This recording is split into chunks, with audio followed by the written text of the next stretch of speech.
Bienvenue sur ma chaîne à l'essentiel. Je partage avec vous des petites guidances et ce que je canalise. Ne prenez toujours que ce qui résonne et ce qui vous parle. Il y a plusieurs groupes, plusieurs étapes ou les deux. Vous prenez ce qui résonne. En tout cas, pour certaines personnes, c'est comme si qu'il y avait donc eu cette grosse tempête, mais c'est waouh, c'était chaud, ça a secoué, ça a fait traverser des expériences, des épreuves, mais surtout ça a amené une compréhension de tout ce qui est. Là en fait, c'est comme si qu'il déballait les cadeaux, l'illumination, la compréhension de quelque chose, et en fait c'est faire connaissance avec ce qu'il y a au plus profond de chaque individu. Donc là, ça va être la découverte de son moi divin, de son moi supérieur. Vous prenez ce qui résonne.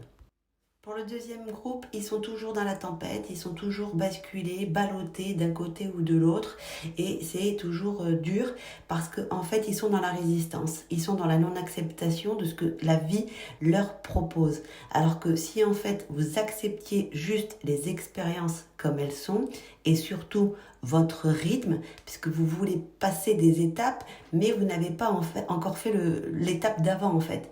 C'est-à-dire que vous voulez passer à l'étape 2, mais vous n'avez pas fini l'étape 1.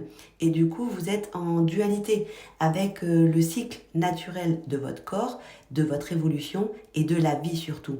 Donc essayez d'être ici et maintenant dans l'ancrage pour être étape par étape, mais surtout respectez-vous, respectez le cycle de votre rythme et respectez aussi les expériences.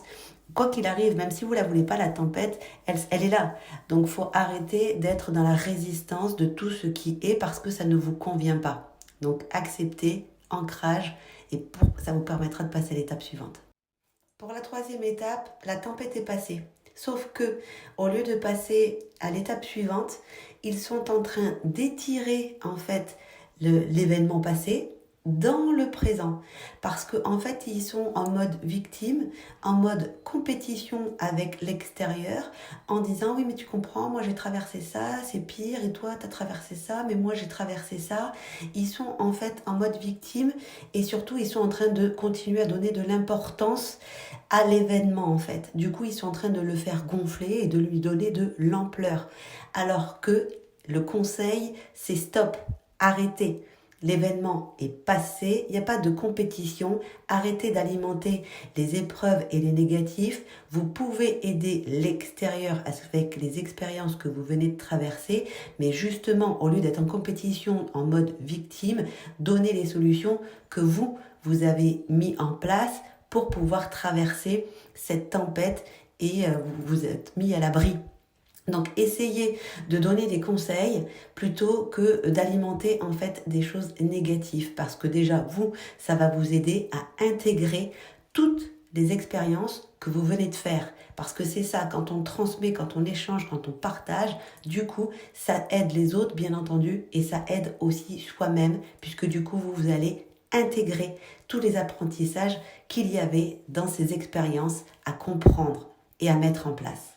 N'oubliez pas que la vie est un jeu et qu'en fait, nous sommes en train de jouer. Et là, il y a des niveaux.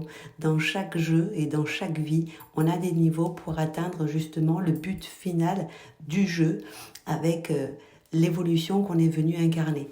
Donc n'oubliez pas que c'est un jeu, que chaque expérience et chaque niveau, vous pouvez le traverser. Et du coup, ne soyez pas trop dur avec votre personnage. Passez un très bon week-end. Au revoir.